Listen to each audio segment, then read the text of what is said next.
Hare Krishna. Welcome back to the Mahabharata character series. We will discuss now about the second character in the Upapandava generation. We discussed about Abhimanyu, now we'll discuss about Ghatotakacha, the heroic son of Bhima. One of the characteristics of the Mahabharata is that it blurs the lines between good and evil. So, whereas in the Ramayana we have Rakshasas who are evil and humans who are good, in the Mahabharata, on both sides there are Manavas, and Duryodhana is a Manava with a Danava mentality. He's of course a result of the Danava's prayers, but he's a Manava in body and a Danava in mentality. And there are people who are virtuous who are on the side of vice also.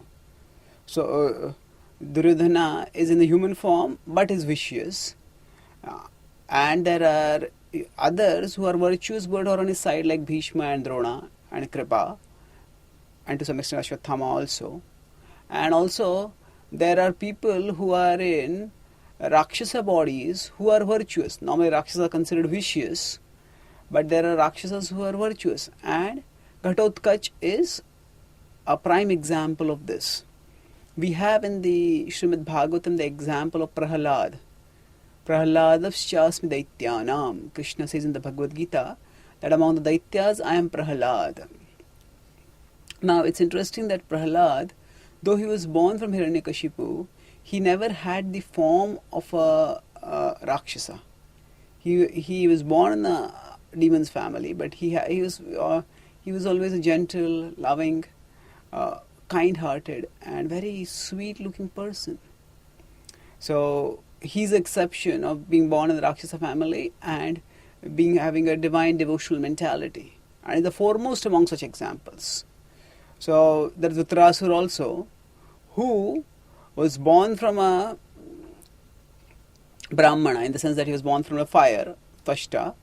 Tvashtas did a yajna and invoked. He was born and he had a Rakshasa form, but he had a devotional disposition. So he acted according to his Rakshasa Rakshasa body and his Rakshasa role as he was expected, and he fought against the Devatas. But eventually, when death came and he was confronted with Narayana Kavacha, then his devotional disposition came out, and he told Indra, "Kill me." And when you kill me, he says, I no longer want to live. I'm simply feeling intense separation from my Lord, just as a bird, ajat pakshayumataram khagaha. Just as a bird feels separation from, a baby bird feels separation from its mother, a calf feels separation from its cow, mother, and a lover feels separation from her beloved Lord, beloved husband. So like that I'm feeling separation. So just let me shoot this Narayana Astra, kill me, and then I will give up this body and go back to the abode of Lord Narayan. So there also we see the boundaries being blurred with a Rakshasa, with a devotee being in a Rakshasa body. Now in the Mahabharata we have Ghatotakacha who is virtuous, and he is heroic. He is not demoniac. He is not vicious, but he is in a Rakshasa body. And the Pandavas, being Kshatriyas, they have many wives, and Arjuna has several wives, Bhima also has several wives, but this is the only sort of cross race match we can see. Not cross race in the sense of human race, but a human race and a Rakshasa race. So such matches were not unheard of, but they were also uncommon. They were rare. So Bhima and Hidimbi got married when the Pandavas were in exile for the first time. So Hidimbi was attracted to Bhima, and although Bhima killed his brother her brother Hidimba, actually Hidimbi did not share her brother's evil mentality. And because they were in Rakshasa body and because she was with her brother, so she was also her brother used to kill humans and other things. There was Rakshasa, the blood they eat flesh and blood, and she was also living with him at that time. But when she saw Bhima, it was not just that she was attracted to her physically. Yes, she was, but along with that, when she initially wanted to protect Bhima, he says, "My brother is very dangerous. Let's go away from here." He says, and Bhima said, "I cannot leave my brothers and mother." So then I'll take them all with you. I will go away so that you won't have to be butchered by my brother. Bhima said, "Don't worry, I can kill anyone, and I'm not going to disturb my brothers and my mother, especially, who is tired and is resting." So Hidimbi he felt, what is the stupidity? What is sleep as compared to death? I'm talking, my brother will kill you. She looked at Bhima, he was powerful, definitely, but one Manava was never matched to a Rakshasa, that's what she thought. But then Hidimba came, and then there was a fierce fight, and Bhima overpowered him. And it killed him. Now Hidimbi, she was virtuous, and she saw here, she was in her own way virtuous, and she saw in here an opportunity to wed the virtuous Bhima. And so she kept following her. She did not get angry with him that you have killed my brother. She knew that that's fair game. If the Rakshasa would have killed Bhima, and if Bhima had not killed him, he would have been killed. So Bhima had acted simply in self-defense. And she did not blame Bhima. And then she actually exhibited a knowledge of dharma. Initially, Bhima was suspicious that why is this Rakshasi following? Does she want to take revenge? So he realized that is not her intention. Then he was not afraid of her, but he was just concerned, and he tried to threaten her. But then she very intelligently came to Kunti, and she said that, I am afflicted by desire. And he says, I want to wed your son. Without him I cannot live. Then this match is not against scripture. If a woman comes for shelter, she must be accepted. And this is the duty of Kshatriya to give shelter. And when she started quoting scripture and explaining, Yudhishthira was also impressed. And now Hidimbi she had a Rakshasi body, but she also could assume a very attractive form. She was an attractive form. And seeing that Bhima was also not above her sidelong glances, Yudhishthira and Kunti both sanctioned it. And then they got married and they stayed together. So he said, he took them to a high mountainous area, and there Bhima and Ghatotakacha and Hidimbi sported with each other. And after 7 months, Ghatotakacha was born. And Ghatotakacha was a cross of a Rakshasa and a Manava. So he had the body of a Rakshasa, but he had a virtuous nature. Hidimbi had some dharmic qualities, and Bhima, of course, was dharmic, and Ghatotakacha got dharmic qualities that way. And the name Ghatotakacha. So Kacha is hair, Utkacha is having no hair, and Ghata is pot. Ghata means pot. So Ghatotakacha means one who is bald-headed like a pot. So Ghatotakacha was completely bald, and he had hair that were erect, like arrows. Within a short days he grew up and he became a giant, very formidable. He had knotted muscles and fangs coming out whenever he wanted, and his eyes were fierce, and he had hair rising from his body, and a thunderous roar which would cause terror in the hearts of those who heard it. And despite his ferocious appearance, some could say even his appearance was hideous, but despite his alarming appearance, he had a charming heart, actually, a very loving service disposition. And Bhima naturally loved his son. All the other Pandavas also showed affection on him. And under the expert training of the Pandavas, he learned weapons and warfare quickly. And he became expert in all weapons, but like his father, he was especially expert in mace fighting. And he also, because of his formidable prowess, he was also very good at wrestling itself. And then he stayed with the Pandavas, serving them in various ways. And then eventually he felt restless. He wanted to be in the company of other Rakshasas and Yakshas. So he asked for permission from Bhima and said that I would like to go northwards, and I will appear whenever you call me. I'll appear whenever you just have to think of me, and by mystic powers I'll come to know that you're thinking of me, and I'll come immediately whenever you need. So please don't hesitate to call me, he said. And he left. And then after some time, then the Pandavas also realized that they had to leave, and then Bhima and Hidimbi separated. The Bhima and Ghatotakacha and Hidimbi would meet occasionally, but the Pandavas were involved. Then they again had to go to exile. And then when they were in exile, Arjuna went to heavens, and then the remaining Pandavas decided to go to Gandhamadhan, to up the Himalayan mountains, so that they could see the holy places and gain piety increase their piety by living in the holy places. So as they were climbing up, it was a very rocky and tough terrain.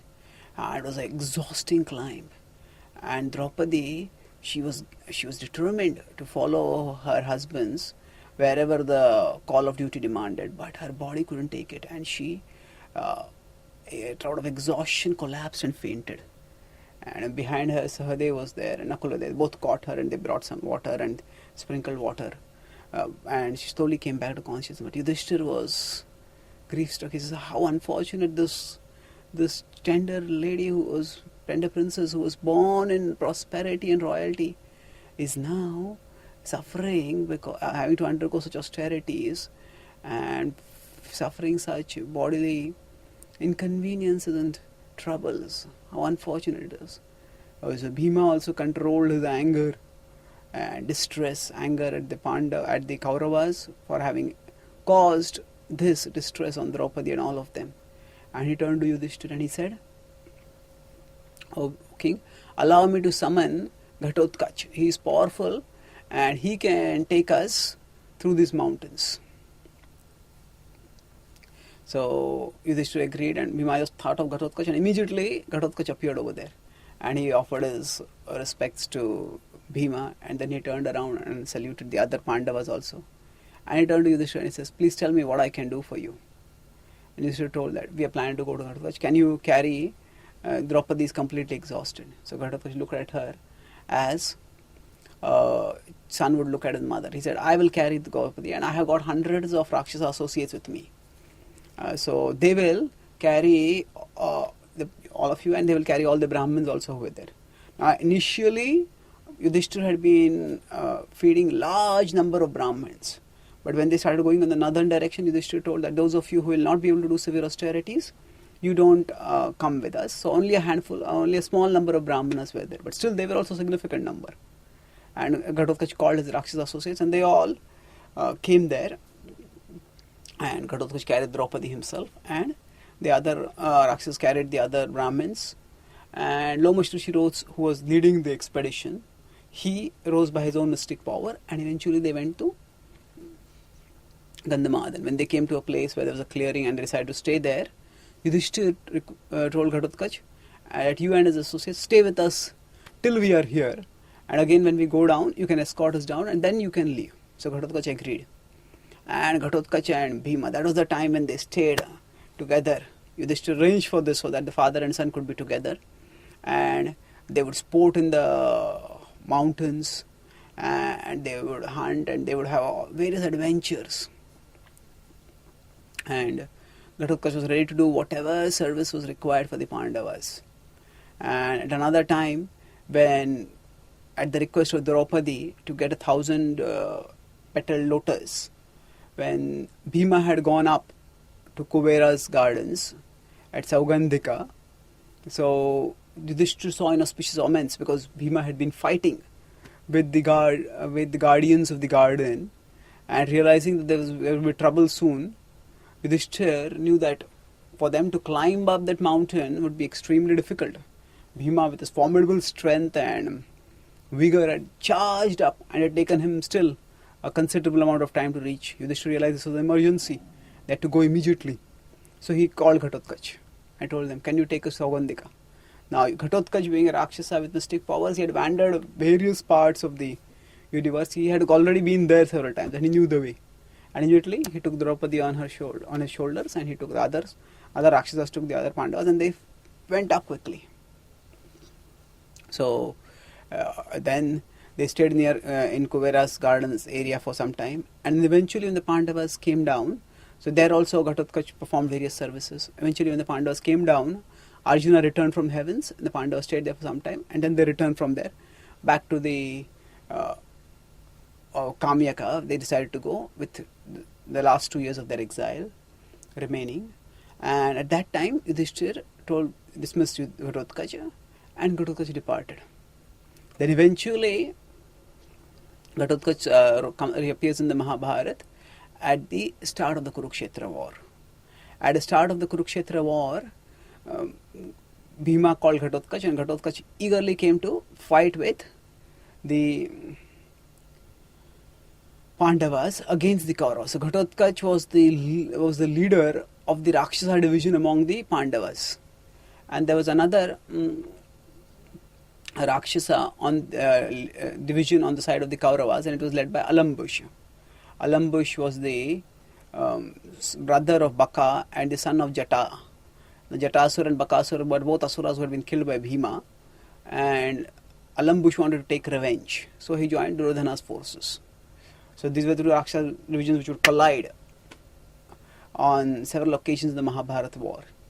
Now Ghatotakacha also had a son, Anjanaparva, who also joined his father in the war, and he had another son through Airavati whose name was Barbarika.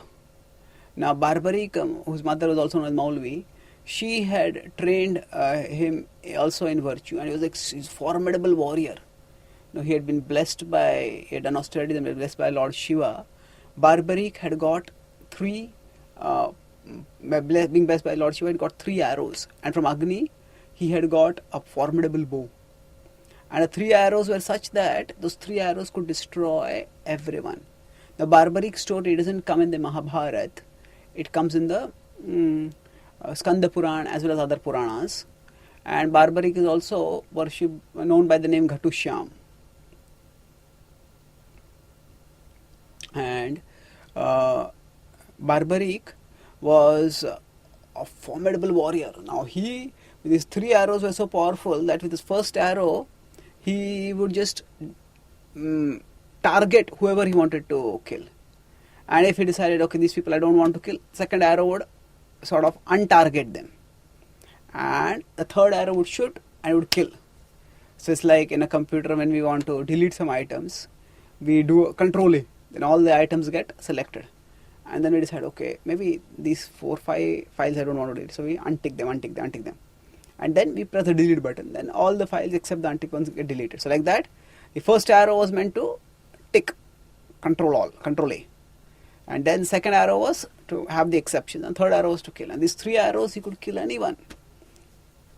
So now, being trained in virtue by his mother, so he said that I will also join the Kurukshetra war and I will fight on the weaker side. Now when he decided to fight on the weaker side, he thought, which side is weaker? Okay, the Kauravas have 11 Akshahuni and the Pandavas have 7 Akshahuni. So the Pandava side is weaker. Therefore I should join the Pandava side. But then it's also said that he heard that, Krishna is on the side of the Pandavas, so Krishna is far, far greater than everyone else. So if Krishna is greater than everyone else, then the Kauravas will become more powerful. So then should I join the side of the Kauravas? Sorry, the Pandavas will become more powerful than the Kauravas because of Krishna's presence. Then should I join the side of the Kauravas? Because undecided and thinking like this. So then Krishna decided to test the strength of Barbarik and test his virtue also. So when Barbarik was coming along, marching towards the Kurukshetra war field, so Krishna had asked the various warriors, on the other side Duryodhana had also asked, who will take how much time to kill the entire army, and different warriors had given different estimates. Some had said 20 days, some had said 1 month, some had said 10 days, like that. So when Krishna asked Barbarik, he said that I can kill everyone in 1 moment with just 1 arrow. So Krishna laughed and he said, how is it possible that you can kill with 1 arrow? And we have to understand this whole thing is a leela which is meant to demonstrate a particular truth. We'll discuss what the truth is. So, this Barbaric had been a yaksha in his previous life, and he'd been a very powerful yaksha. So, when Brahmaji had been praying when the Danavas had, Rakshas had one time overrun the earth, so Brahmaji had gone to pray to Vishnu, and Vishnu was about to appear, and when Vishnu had said that he will appear, and Brahmaji was conveying the news to Devas, so Yaksha said, what is the news for, what is the need for Vishnu to appear? He says, who are the demons you tell me? I will kill them myself. There's no need for Vishnu to appear. So now Brahma, he had done such a Herculean deed. Actually, praying to the Supreme Lord is no easy thing to do. To chant the Purushukta prayers, to actually go into a deep mood of devotional surrender and invoke the presence of the Lord, and then to actually have a personal communication with Him, and to be able to charge with the responsibility of conveying that communication to the rest of the God. It's a huge responsibility, it's a huge privilege. So Brahmaji felt hurt at the impetuosity, the insolence of this yaksha, and he said, because you are so proud of your power, so when Vishnu appears, he will kill you first. So now what happened hereafter was the unfolding of that curse of Brahmaji. So now when Krishna said, oh really, you can kill everyone with one arrow, and he said, you are going to the forest with only 3 arrows. How can you kill not forest, the battlefield. How can you kill with 3 arrows? So then, now Krishna had disguised himself as a Brahmana over here when he was having this conversation. So then Barbaric told him the power of the 3 arrows. And Krishna said, okay, can you demonstrate? He said, yes. So he said, okay, you see the trees, this tree, all the leaves in the tree. Can you with 1 arrow destroy all the leaves in this tree? He said, sure, I can do that. And then he just closed his eyes to invoke the mantra. And at that time, for shooting the arrows, and at that time, Krishna secretly took 1 leaf and hid it under his feet. And as he charged the first arrow, and the first arrow was just meant to set the target, and the first arrow not only marked all the leaves over there, it went and started marking Krishna's feet also. And in Krishna's, why is it marking my feet like this? Oh, Barbaric said, there must be an arrow under this feet, under your feet. And he looked and the arrow was actually there. And then Barbaric shot the 3rd arrow, and then all the leaves everywhere, including the leaf near Krishna's feet, was pierced. And Krishna was impressed. And he realized that with Barbaric on the battlefield, even if Krishna decided to hide the Pandavas, his arrows were so precise that even if the Barbaric did not know that there was a leaf under Krishna's feet, but the mantras which he had, the power he had, by the arrow would know, and the arrow would target that also. So whoever enemies Barbaric decided to kill, so he would kill, surely. So then Krishna asked Barbaric, this is impressive. He says, on whose side are you going to fight? He said, I told my mother I'll fight on the weaker side. So Krishna said, do you realize what this means? If you fight on the weaker side, that would mean that you say come on the Pandava side. But just by your presence on the Pandava side, you are so powerful that the Kaurava side will become weaker. And because the Kaurava side has become weaker, while you are fighting with the Pandava, suddenly it will be that the Kauravas have become weaker. So you'll have to go on their side. And because of you being on their side, the Pandavas will become weaker. And then you have to come on the Pandava side. And in this way, basically, you will just have to oscillate, and in the end you will destroy both armies. So Barbaric became thoughtful. And he's already pondering with whom I should fight, on whose side I should fight. So he had not yet decided that. And then Krishna told him, as in the Brahman, he says, I am a Brahman, I need some charity from you. He said, yes, please tell me, what charity do you want? So Krishna said, I want your head. Barbaric was shocked. He realized things are not as they seem to be. He asked, who are you? Please tell me who you are. Then Krishna revealed his a partial version of his universal form and revealed to him his supreme glory. And Krishna told him that for the war to commence and for the war to succeed, the greatest Kshatriya greatest hero on both sides needs to sacrifice. So for that sacrifice, we need your head. Now, what is, we may wonder, what is the point of this kind of sacrifice? Is it heard of? The point was that Krishna had a special plan to relieve Barbaric of his curse and to free him from whatever remnants of the demoniac mentality that he may have had. As a Yaksha, he had a demoniac mentality. Being born of Bhima, that demoniac mentality had decreased and virtue had come up. That's why he wanted to favor the weak, unlike the normal Rakshasa mentality, to exploit the weak, to prey on the weak. But still, whatever residual things were there, purification takes time. It may sometimes take multiple lifetimes. And in this life, everyone has to die. How one dies is not as important as in what consciousness one dies, for what purpose one lives, and especially for what purpose one dies. So Krishna wanted to purify and liberate Barbaric. So when Krishna told this, Barbaric said, yes, if that will guarantee the victory of my grandfathers, then surely I will do that happily.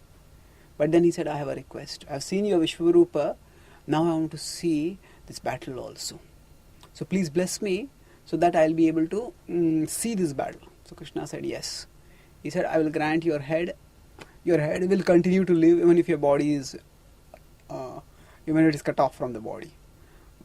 And then Barbaric gallantly gave charity of his head. He just himself cut off his head, and the head came to Krishna. And in this way, Barbaric became completely liberated. And after he became liberated, Krishna took the head and placed it on a hill which is overlooking the Kurukshetra battlefield. And there Barbaric got to see Krishna again displays universal form when Krishna did it to Arjuna while speaking the Bhagavad Gita. And then he saw the full Kurukshetra war, as was his heart's desire. And then after that, when there was a discussion among various warriors after the war got over, that who had been the greatest warrior, who had caused the ultimate destruction. So Krishna decided that let us ask Barbaric. All of us were fighting at different places, and we did not get a complete picture of the war. So it was decided that let us go and ask Barbaric. And Barbaric's head was there beholding everything. And Barbaric said that actually I saw nothing but, you are saying that there were these warriors who fought this way, those warriors who fought that way. But he said, I saw one thing only. What did I see? I saw Krishna with the Sudarshan Chakra. And I saw Krishna in the form of a Vishwarupa, with many hands, many legs, many heads. And especially the Sudarshan Chakra, he was killing everyone. And then everyone understood on hearing this that actually Krishna had been the doer. So as Krishna says in the Bhagavad Gita, Mayai vaite nihita purvameva nimitta matram bhavasavyasachi. Mayai vaite nihita. That by my arrangement all of them have been killed, you simply become an instrument. So it was, what Krishna told in the Bhagavad Gita, that Barbaric had the vision to see. Now he did see his father and his grandfather performing heroic deeds, and the Pandavas doing heroic deeds. But he saw that they were all empowered by Krishna. And it is because of the empowerment by Krishna that they were able to do these things. So Krishna arranged for the deliverance of this entire family of Rakshasas. Barbaric was delivered in this way. So he was able to sacrifice his life and become a martyr for the cause of virtue. And not only did he sacrifice life, but he also got to behold the opulence of Krishna in many ways. And that itself was supremely purifying and a supreme blessing. And how Krishna arranged for the purification and redemption of Ghatotakacha, Barbaric's father, we will discuss in our next session. Thank you. Hare Krishna.